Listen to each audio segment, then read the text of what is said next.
Oke, Shalom Bapak Ibu, teman-teman dimanapun berada, senang bisa bertemu kembali ya. Di episode kali ini atau di part kali ini masih sama saya Riyadi, kita akan sedikit banyak gitu ya untuk flashback atau kilas balik dan belajar dari banyak peristiwa yang saya alami pribadi yang saya akan usahakan saya compare dengan apa yang Alkitab ceritakan. Tapi sebelum itu mari kita bersatu dalam doa. Tuhan Yesus, terima kasih ya Bapak untuk kesempatan kali ini kami boleh bertemu di streaming ini ya Bapak.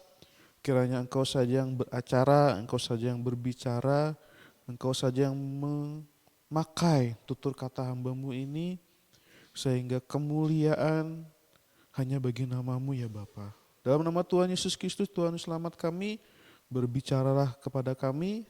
Haleluya. Amin. Di seperjalanan saya balik dari tempat tugas, balik dari tempat saya bekerja, Bapak Ibu yang jaraknya dari tempat saya ke Kota Palangkaraya itu kurang lebih 40 sampai 50 kilometer. Atau kalau di waktu itu kurang lebih 1 jam ya. Jadi itu ada 1 jam perjalanan berangkat dan 1 jam perjalanan pulang. Itu adalah satu-satunya waktu yang bisa saya pakai gitu ya. Kadang untuk introspeksi diri, kadang untuk bercerita sama diri saya sendiri gitu ya.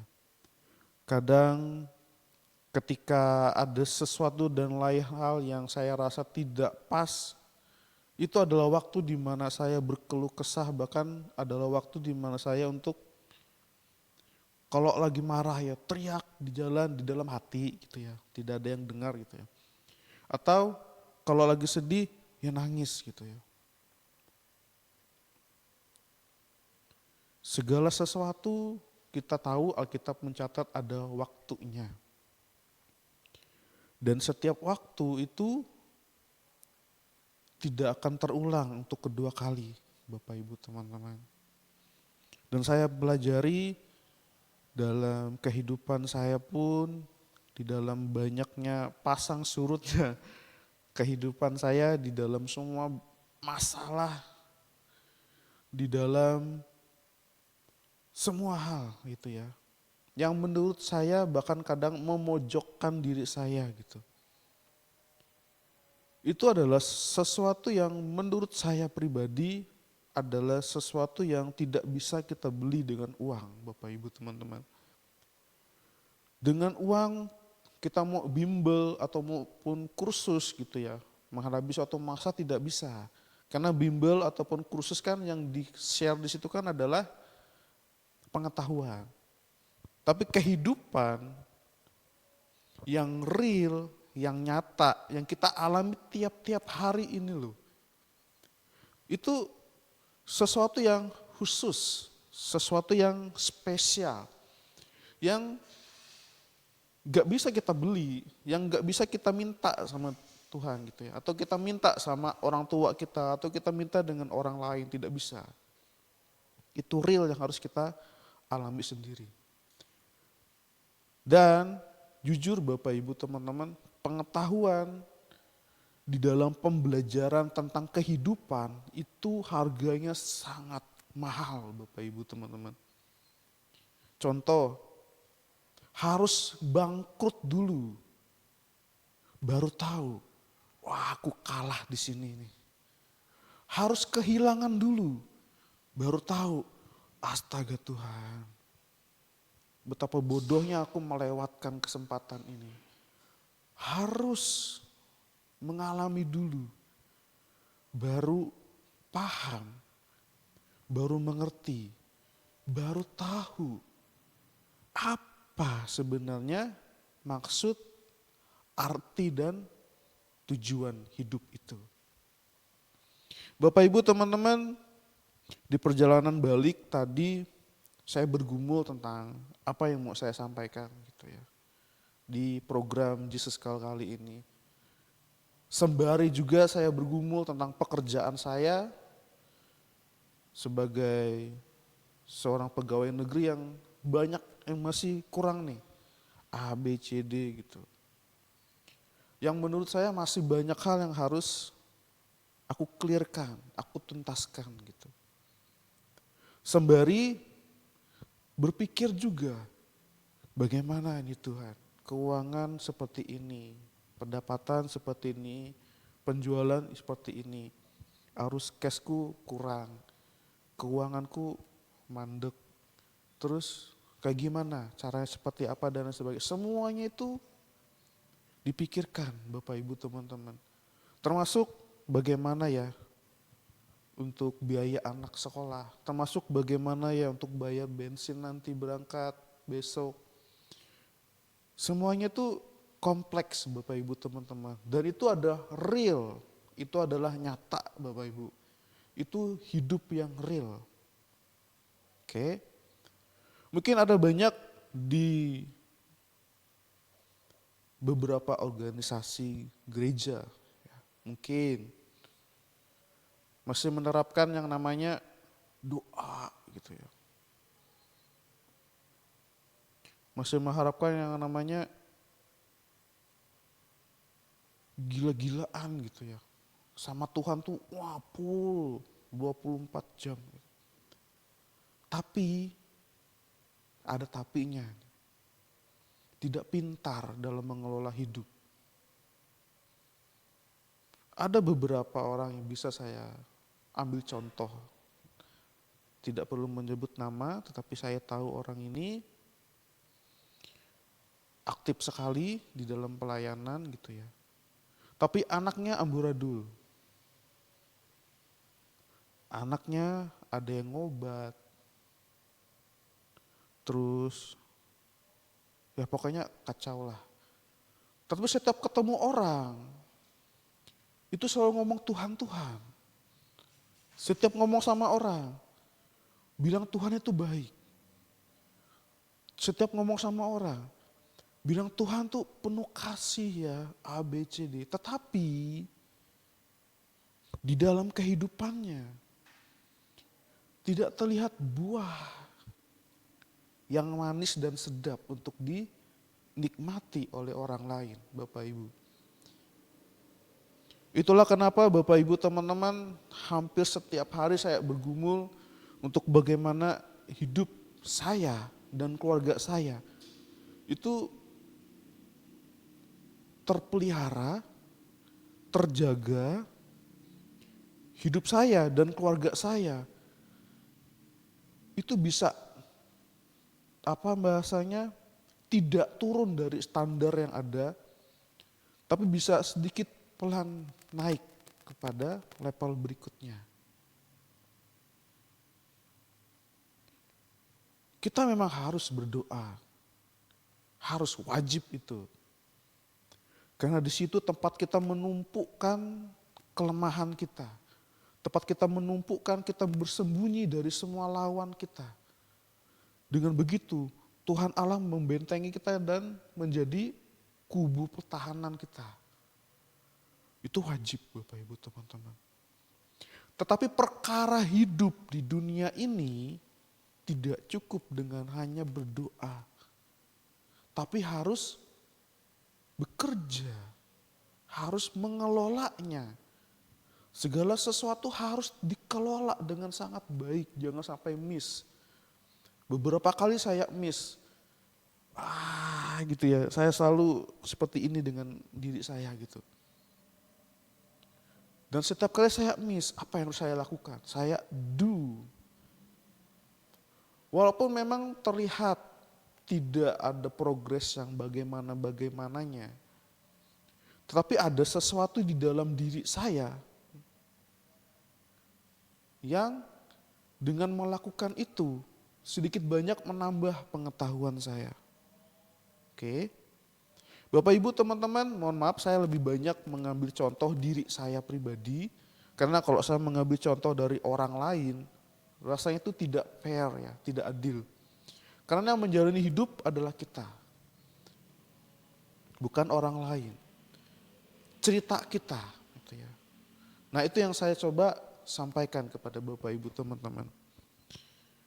Kehidupan ini, kekristenan itu adalah sebuah perjalanan Bapak Ibu teman-teman. Saya mencoba meresapi dan saya mencoba untuk memahami apa sih konteks daripada yang dimaksud sama apa yang terlintas di pikiran saya bahwa kekristenan itu adalah sebuah perjalanan. Saya dikasih gambar, sebuah gambaran ilustrasi Bapak Ibu teman-teman. Dari bagaimana kita pertama kali hanyalah sebuah benih kecil Bapak Ibu. Dititipkan di rahim ibu kita. Dari situ berkembang menjadi bayi. Dari kita bayi, dalam perut masih dilahirkan. Dan ketika kita dilahirkan, kita diasuh, dipelihara, diberi kasih sayang sama orang tua kita. Sampai kita bisa mulai tengkurap, bisa mulai merangkak, terus mulai berjalan. Dari mulai berjalan, mulai belajar yang namanya makan sendiri, belajar mandi sendiri, belajar pakai baju sendiri, pakai celana sendiri gitu ya. Sampai kepada sudah dewasa, dari anak-anak, remaja, ABG, kuliah, atau mungkin langsung bekerja, sampai kepada fase berkeluarga. Itu adalah sebuah perjalanan Bapak Ibu teman-teman. Dan itu adalah bukan cerita orang, tapi adalah cerita hidup kita di perjalanan ini. Yang namanya kita berkembang atau perjalanan itu tadi, pasti ada yang namanya level tertentu. Yang mana level tertentu ini pasti ada ujiannya. Contoh, ketika kita SD kelas 1 mau naik ke SD kelas 2, itu pasti diapain? Ada tes yang namanya penilaian akhir. Kalau di semester 1 namanya penilaian akhir semester, kalau semester 2 namanya penilaian akhir tahun. Nah, penilaian akhir tahun ini adalah yang memutuskan kita boleh naik ke kelas 2 atau kita akan tetap di kelas 1. Karena di penilaian akhir tahun nilai kita jeblok atau tidak memenuhi standar seperti itu. Nah ini ada ujiannya Bapak Ibu teman-teman. Level to level ini ada ujiannya. Sama kayak kehidupan kita. Ketika kita tiba-tiba dapat berkat banyak. Tapi kita belum terasah di yang namanya mengelola. Uang banyak itu bisa jadi kutuk, bisa menjadi apa namanya ya, ya habis gitu ya. Karena kita belum punya ilmunya dalam mengelola. Dan ketika itu habis, kita baru tahu cara ngelolanya. Karena kita sadar bahwa kita salah di situ. Nah, Bapak Ibu, di dalam kekristenan itu seperti di awal saya sudah jabarkan bahwa kita itu punya cerita. Kita punya perjalanan hidup yang berbeda antara satu dengan yang lain. Oke. Nah, di dalam kekristenan itu diajarkan Bapak Ibu dan sangat basic sekali. Kita buka di ayat Alkitab yang tadi sudah saya sharekan, bisa ditampilkan. Di Matius pasal 7, saya akan bacakan. Waspadalah terhadap nabi-nabi palsu yang datang kepadamu dengan menyamar seperti domba. Tetapi sesungguhnya mereka adalah serigala yang buas. Lanjut dulu ayat 16. Waspadalah, dari buahnya lah kamu akan mengenal mereka. Dapatkah orang memetik buah anggur dari semak duri atau buah ara dari rumput duri? Lanjut 2 ayat 17. Demikianlah setiap pohon yang baik menghasilkan buah yang baik. Sedangkan pohon yang tidak baik menghasilkan buah yang tidak baik. Sampai di sini dulu. Nah, Bapak Ibu, teman-teman dimanapun kita berada, buah yang kita akan bahas kali ini.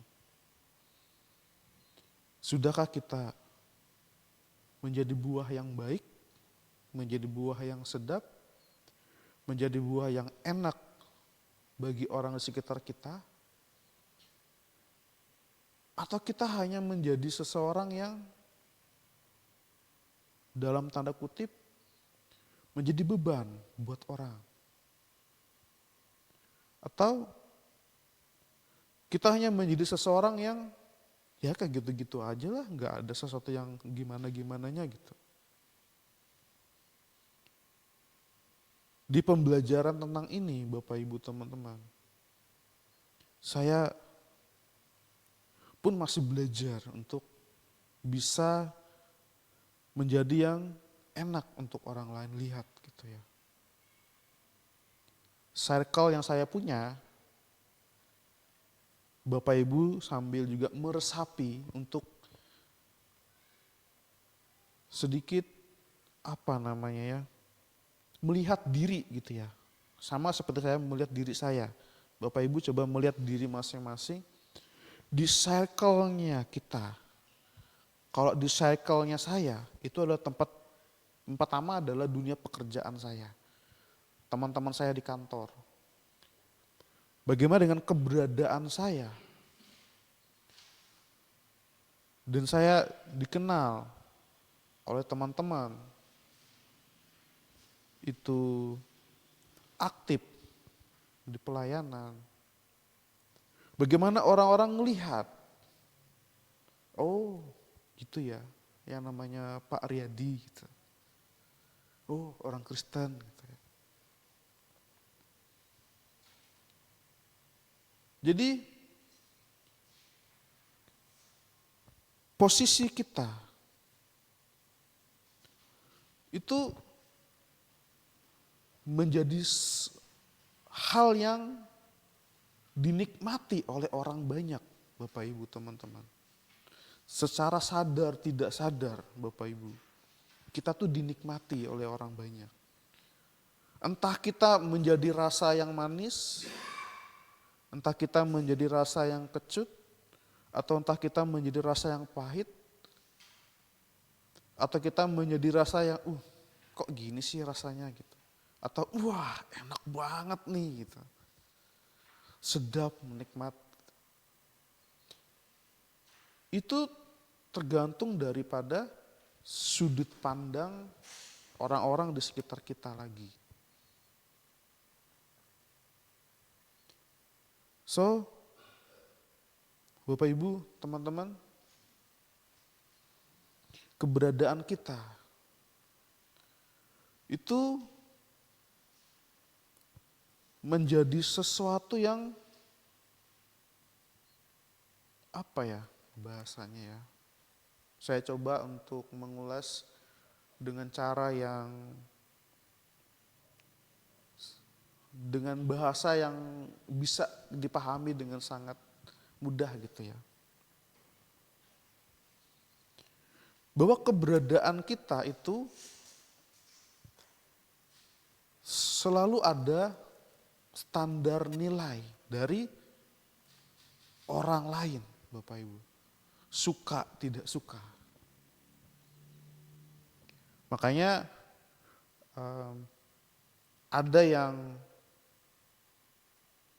membuat standar, oh ini western gitu ya, kebarat-baratan. Ada, oh ini Indo banget. Atau ada, oh ini Japanese style nih gitu ya. Oh ini American style.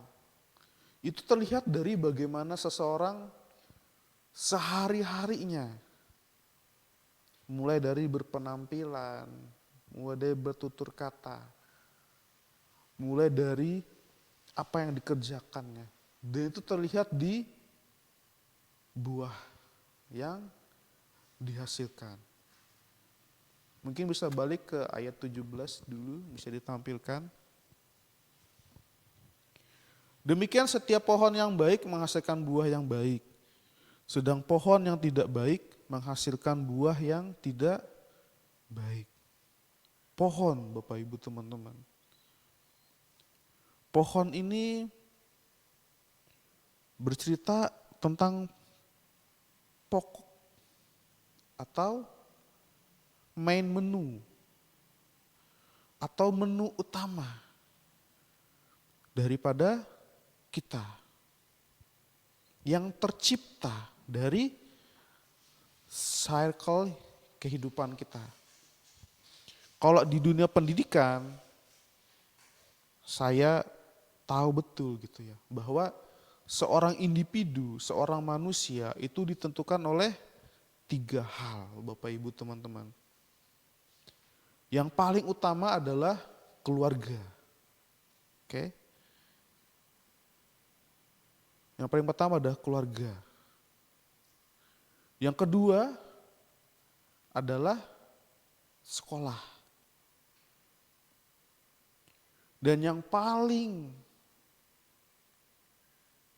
paling menentukan, yang ketiga, yaitu masyarakat. Masyarakat ini luas Bapak Ibu. Bisa komunitas, bisa teman sepermainan, teman tongkrongan, teman main futsal mungkin, teman main basket. Kalau circle-nya anak-anak basket pasti ngomongnya tentang, sepatu basket nih bagus loh. Gitu. Kalau anak bola, menang terus nih klub kita ini. Nah, seperti itu. 3 ini menjadi menu utama yang membentuk kita pribadi, Bapak Ibu teman-teman.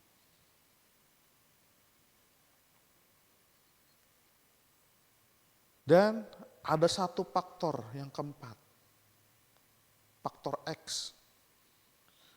Setelah saya mempelajarinya Bapak Ibu, yaitu pengalaman hidup. Salah satu teori tentang pendidikan yang paling saya accept, saya terima gitu ya. Bahwa pendidikan itu bukanlah sesuatu yang teori melulu, pengetahuan melulu, hafal-hafalan melulu, ceramah melulu. Seperti ada sebuah pernyataan gitu ya, kadang di TikTok gitu ya, atau di medsos, di konten-konten orang itu, kadang lu cuma ngebacot gitu ya, bahasanya seperti mereka bilang, coba kalau ngalamin,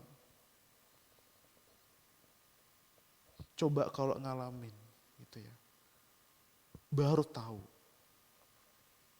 Dari situ Bapak Ibu teman-teman, bagaimana kekristenan itu adalah sebuah perjalanan kita sama Tuhan. Di dalam lika-liku kehidupan kita yang pasang surut. Mau turun atau mau naik, turun, naik seperti sebuah apa itu? Alat di rumah sakit ya. Kalau kita lagi di rumah sakit kan ada denyut jantungnya tuh. Tak tuk seperti itu. Sekarang kita sudah mulai kritis nih, turun, tweet, gitu. Terus sudah mulai baik kan, duduk seperti itu. Seperti itulah salah satu kehidupan yang saya coba untuk gambarkan kepada Bapak Ibu teman-teman. Di part kali ini. Bahwa kekristenan adalah sebuah perjalanan yang mana di dalamnya itu terdapat banyak masalah. Dan setiap masalah ini kita boleh lolos satu masalah. Itu kita sudah naik ke kelas berikutnya. Dan di kelas berikutnya Bapak Ibu jangan kira tidak ada masalah, akan ada masalah lagi. Untuk apa Bapak Ibu? Untuk kita naik kelas lagi kalau lulus dari masalah itu. Dan ketika di masalah ini selesai Bapak Ibu, apakah selesai? Tidak. Kita akan masuk ke masalah berikutnya, tapi kita udah naik level nih. Sudah di level yang di sini.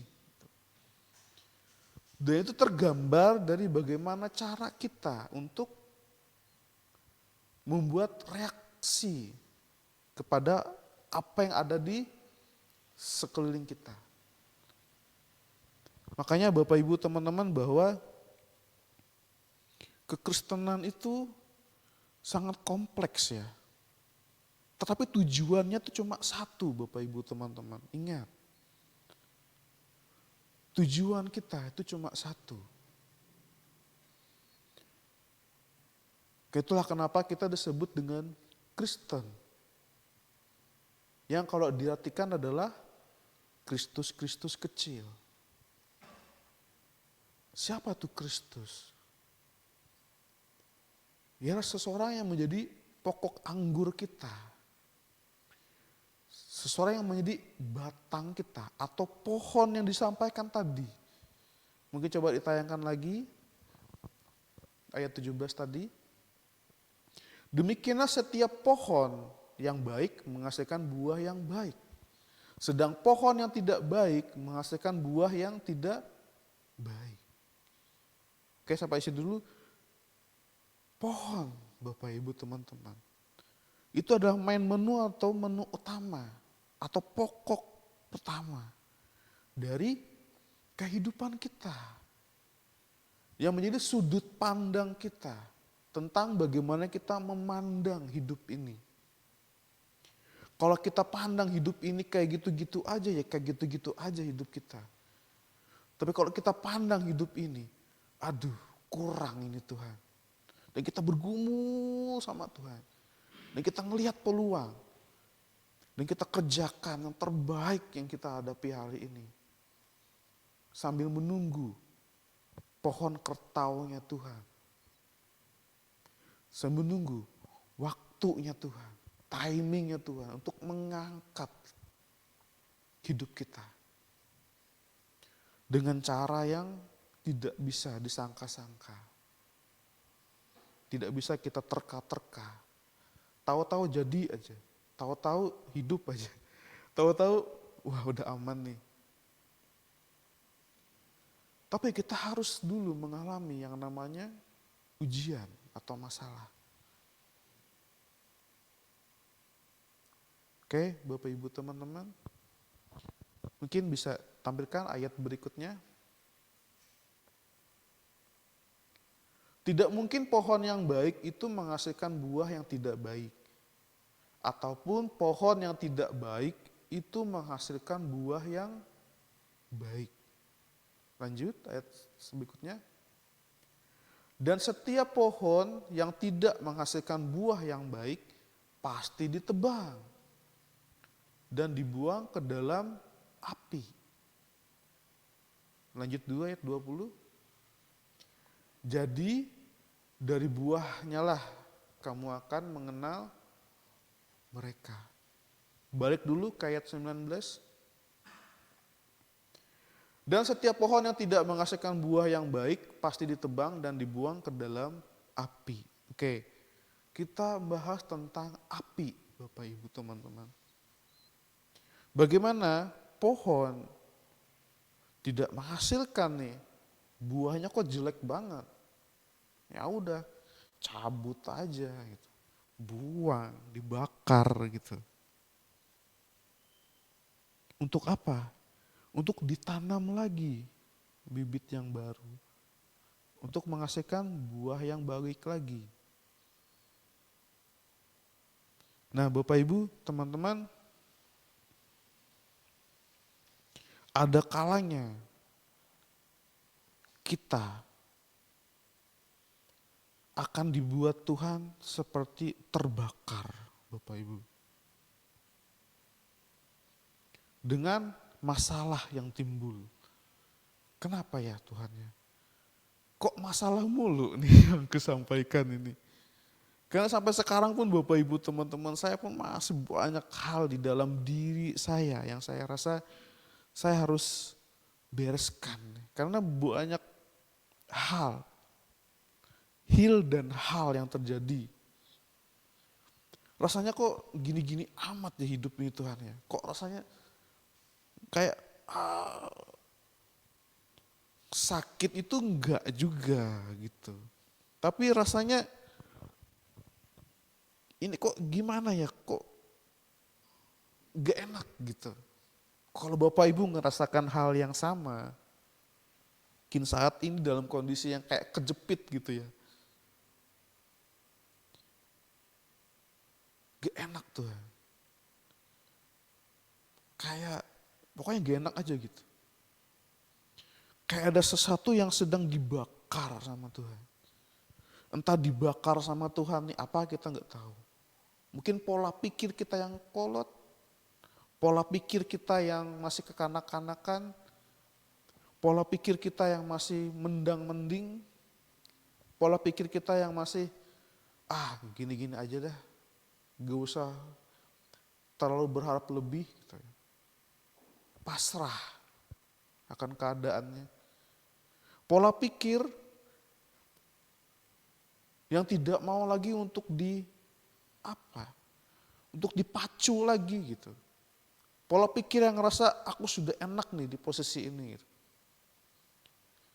Kita kan dibakar sama Tuhan. Kalau Alkitab bilang itu dimurnikan. Kalau bahasa Alkitab ya, dibakar itu. Tapi kalau versi ini, itu pohon yang dibakar.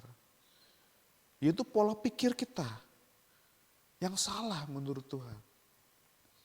Atau perilaku kita yang tidak baik sama Tuhan.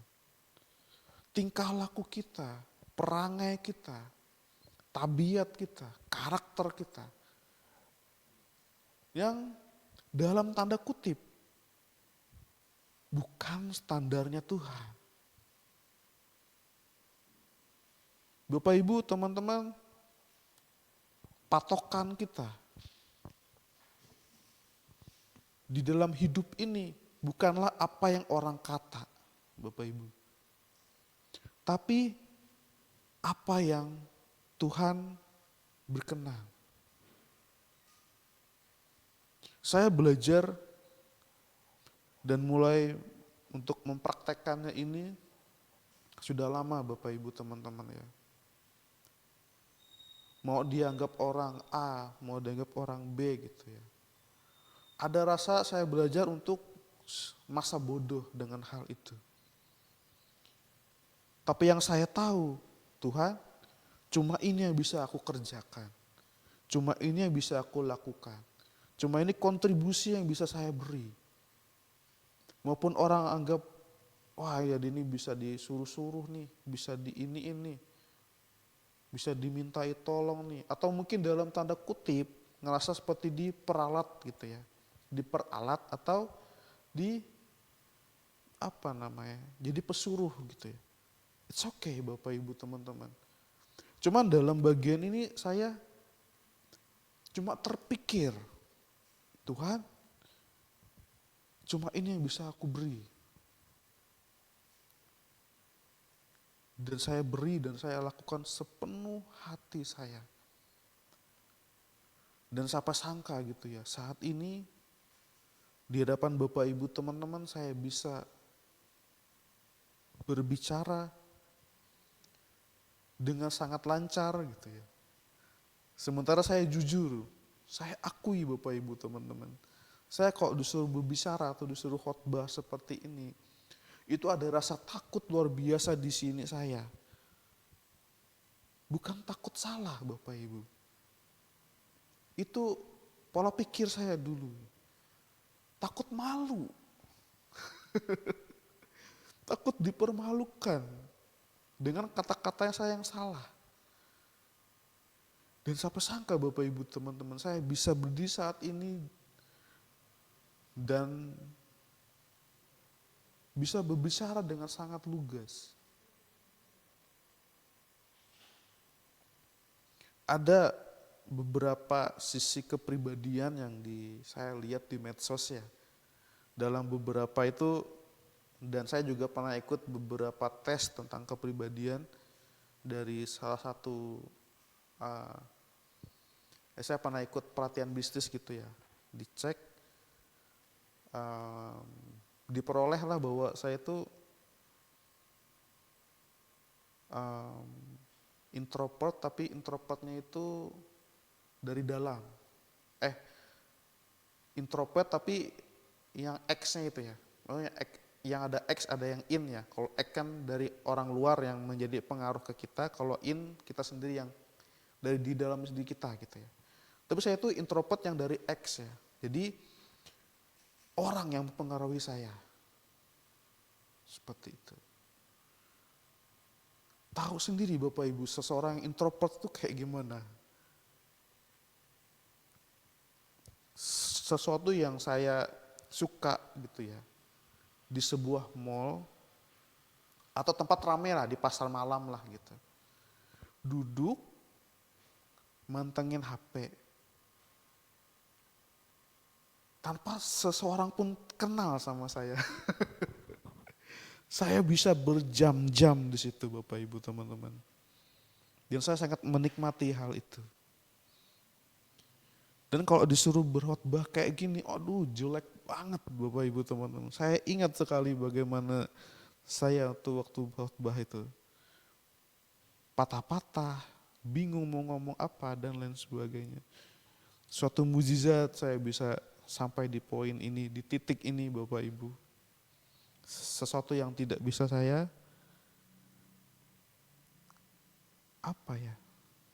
tidak bisa saya tukar dengan hal apapun gitu ya. Walaupun kadang pun bisa salah gitu ya tentang penilaian pribadi itu. Bisa juga nggak mungkin lah seperti itu gitu. Tentang introvert dan lain sebagainya. Tapi ya kadang mirip sih, bisa sih gitu ya. Nah Bapak Ibu teman-teman, untuk mengatasi problem ini tidak perlu jauh-jauh Bapak Ibu. Cukup baca Alkitabmu. Di situ dibeberkan sangat banyak tentang hidup, tentang menata kehidupan, tentang mengelola diri, tentang bagaimana caranya berhadapan dengan Tuhan, tentang bagaimana cara memberikan diri atau apa bahasanya ya, berharap sama Tuhan tuh bagaimana perihal berdoa, bagaimana perihal berpuasa, bagaimana perihal hidup dengan sesama manusia, bagaimana hidup dengan sesama rekan sekerja di pelayanan, di gereja, bagaimana hidup seorang muda, janganlah seorang pun menganggap engkau muda, ada di Alkitab tertulis. Tapi jadilah teladan. Kenapa Bapak Ibu? Selalu kata teladan. Contoh. Karena dengan kita menjadi teladan, kita menjadi contoh itu adalah buahnya enak dilihat oleh orang lain. Sedap dipandang, sedap di penilaian kita. Oh pokoknya kalau sudah Yadi nih yang ngerjain nih, pasti udah beres. Kalau saya di pelayanan Bapak Ibu ya dipanggil tuh Yadi ya. Kalau udah Yadi nih ngerjain nih sip dah. Maunya sih seperti itu Bapak Ibu teman-teman. Cuma hanya kembali lagi itu masuk ke pola pandang atau sudut pandang orang yang memberi nilai buat pekerjaan kita. Tapi yang lebih utama dan yang terutama Bapak Ibu teman-teman adalah apa yang kita beri total buat Tuhan kita. Hati kita ini sama Tuhan gimana? Mau orang lain ngomongin apa tentang kita, tapi hati kita hanya untuk Tuhan. Hati kita cuma untukmu Tuhan. Ini yang bisa aku kerjakan loh. Aku kerjakan total. Tolong aku Tuhan. Walaupun orang pandang sebelah mata. Orang pandang remeh kita. Tapi kita ngelakukan ini total untuk Tuhan. Tuhan yang menjadi penilai kita. Dari situ Bapak Ibu saya pahami dan saya sadar bahwa oh iya. Kita di dalam kehidupan ini tidak akan pernah lepas dari pandangan orang lain. Tapi kita lupa satu hal Bapak Ibu. Bahwa Tuhan itu selalu memandang kita. Dengan semua tingkah laku, perangai, tabiat, kelakuan, dosa-dosa yang kita udah perbuat itu loh. Kalau Bapak Ibu ngerasa tertohok dengan perkataan ini, jujur ini juga nohok saya pribadi Bapak Ibu teman-teman.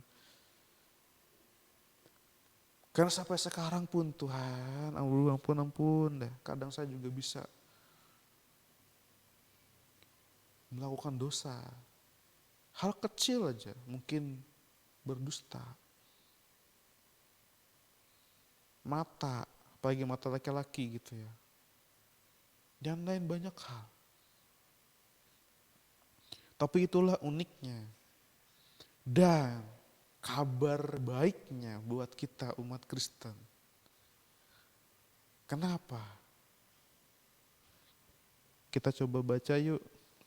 Aku tadi sambil membaca ayat ini Bapak Ibu teman-teman. Saya baca juga yang di atasnya. Ada satu hal yang menarik sekali saya ingin bacakan buat teman-teman. Di Matius, tadi Matius 7 ya.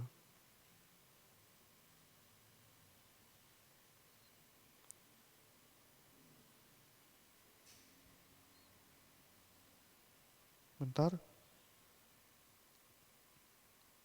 Oh, Matius 7.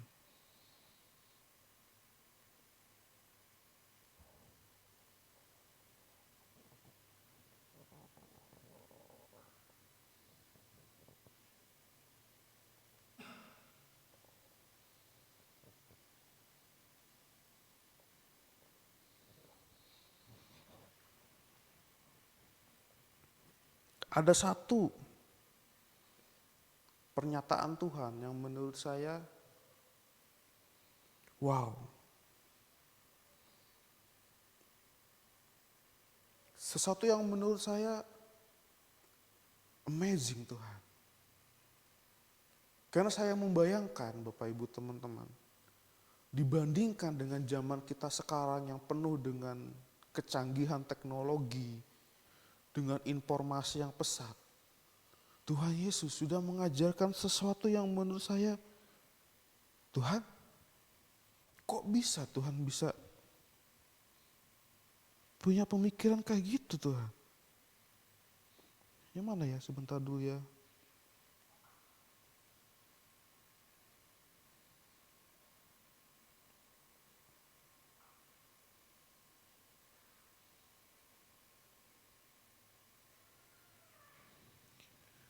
Pokoknya di situ Tuhan bilang kayak gini ya. Bisa dicari di Alkitabnya masing-masing, bisa di searching gitu ya. Bahwa aku datang bukan untuk orang yang benar, tapi aku datang untuk orang yang berdosa. Kabar baik buat kita semua, Bapak Ibu teman-teman. Dimanapun Bapak Ibu teman-teman berada saat ini, di bagaimanapun keadaan Bapak Ibu teman-teman semua saat ini, kabar baik. Kalau Bapak Ibu ada seorang Kristen, secara cuma-cuma Bapak Ibu akan peroleh yang namanya kasih karunia. Karena Tuhan mencari orang yang berdosa. Dan kalaupun Anda menyatakan diri benar, aku ini orang paling benar nih. Di pelayanan duduk paling depan. Kalau yang berpuasa 30 hari, saya puasa 35 hari mungkin. Di Alkitab dibahas. Barang siapa meninggikan diri, akan direndahkan. Barang siapa merendahkan diri, akan ditinggikan. Bagaimana Tuhan Yesus di dalam pengajarannya itu sesuatu yang amazing. Gak ada orang yang pikir, gak sampai orang berpikir sampai di sana, Bapak Ibu teman-teman. Kok bisa ya? Kok bisa? Ketika seseorang meninggikan dirinya, dalam tanda kutip, dia sudah memposisikan dirinya setara dengan Tuhan. Sementara seseorang sudah memposisikan diri setara dengan Tuhan, itu diusir ke bumi.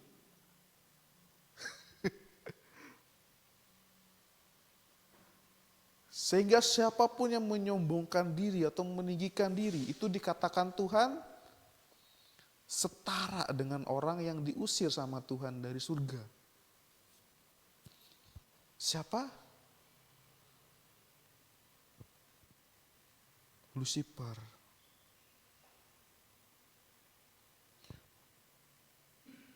Makanya Tuhan bilang, barang siapa meninggikan diri akan direndahkan. Dan barang siapa merendahkan diri akan ditinggikan. Barang siapa yang percaya dalam namaku, dia akan peroleh kehidupan. Alkitab tulis Tuhan Yesus yang bicara kayak gitu. Mungkin bisa dibaca Alkitabnya. Oke, Bapak Ibu teman-teman. Kehidupan ini gak ada habis-habisnya kita kalau mau bahas. Tapi untuk mengelola hidup, menjadi orang yang pintar, menjadi orang yang cerdas, menjadi orang yang intelek, punya intelektual, itu tidak bisa hanya sekedar kita berdoa, Bapak Ibu. Kita harus kerjakan. Tiap hari kita harus asah otak kita. Tiap hari kita harus mengasah otot-otot kita dengan cara masalah yang terjadi. Selesaikan dan tuntaskan. Bapak Ibu, teman-teman, yuk banyak hal masih kita bisa gali tentang kehidupan ini. Jangan sampai kita lengah ataupun minder dengan keadaan diri kita. Tidak. Jangan sampai minder Bapak Ibu. Kehidupan kita sangat berharga. Hidupmu, hidupku, itu sebuah pemberian yang Tuhan kasih gratis cuma-cuma. Ya sampai sekarang gak ada teknologi manapun yang bisa menciptakan manusia. Gak ada. Karena hanya Tuhan yang punya teknologi itu, Bapak Ibu teman-teman. Oke, kita lanjut dulu ke ayat berikutnya tadi, kita habiskan dulu.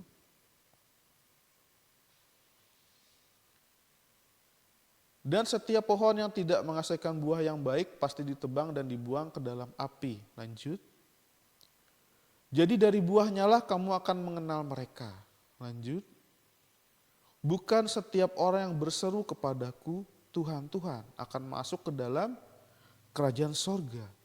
Melainkan dia yang melakukan kehendak Bapakku yang di sorga. Lanjut. Pada hari terakhir banyak orang akan berseru kepadaku, Tuhan, Tuhan, bukankah kami bernubuat demi namamu dan mengusir setan demi namamu dan mengadakan banyak mujizat demi namamu juga? Lanjut. Pada waktu itulah aku akan berterus terang kepada mereka dan berkata, aku tidak pernah mengenal kamu. Enyahlah daripadaku, kamu sekalian pembuat kejahatan. Nah, ini adalah sudut pandang Bapak Ibu teman-teman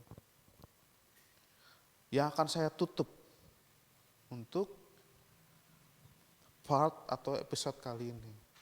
Sudut pandang Tuhan. Makanya saya tadi juga sampaikan bahwa gak penting orang nilai kita apa, masa bodoh.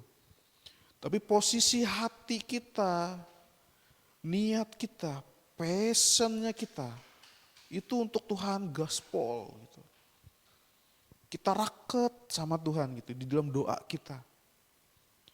Dan kita menyelesaikan setiap masalah demi masalah yang terjadi tidak mengandalkan kekuatan kita. Tapi Tuhan tolong aku untuk menyelesaikannya. Dan minta hikmat dari Tuhan. Sehingga kita tidak menjadi seseorang yang meninggikan diri atau sombong di hadapan Tuhan. Seseorang yang mengandalkan kekuatan sendiri Bapak Ibu teman-teman, itu kurang lebih sama dengan seseorang yang meninggikan diri. Sama dengan seseorang yang sombong. Tanpa Tuhan aku bisa.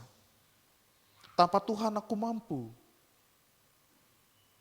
Dan Tuhan katakan sudut pandangnya Tuhan itu, you orang sombong banget dah.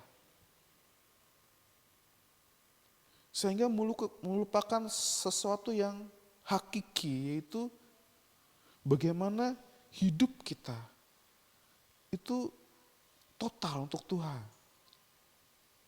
Total. Posisi hati kita, passionnya kita tuh kayak dup.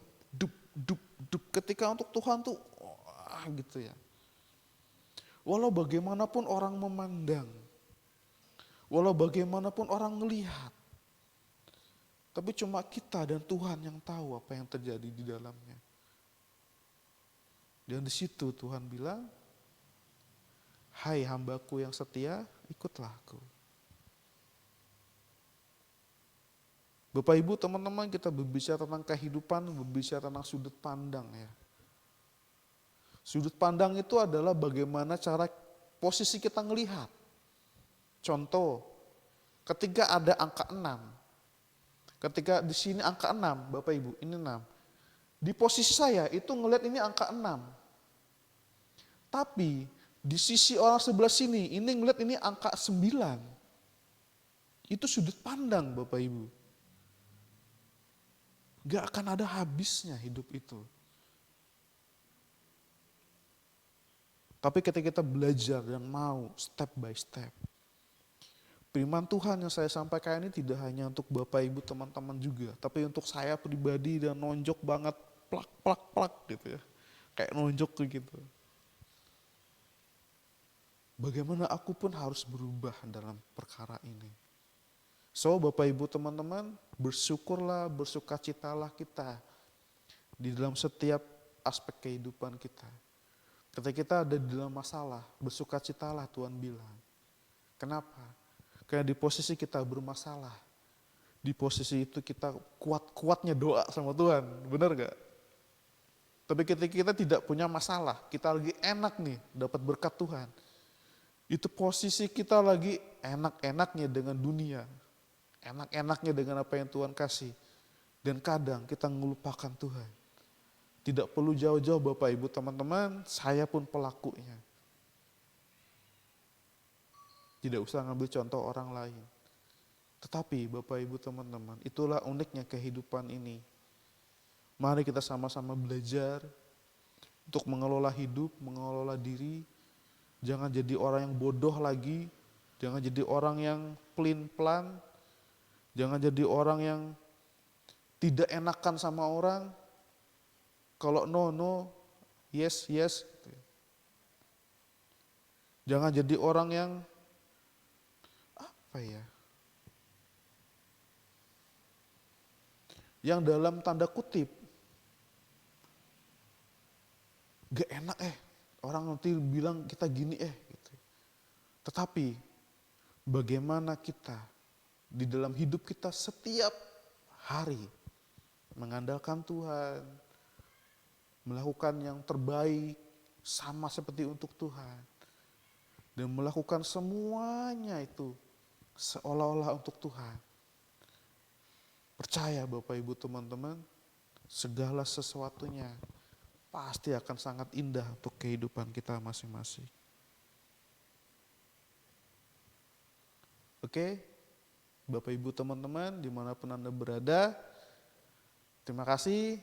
Sampai ketemu di minggu depan. Tuhan Yesus memberkati.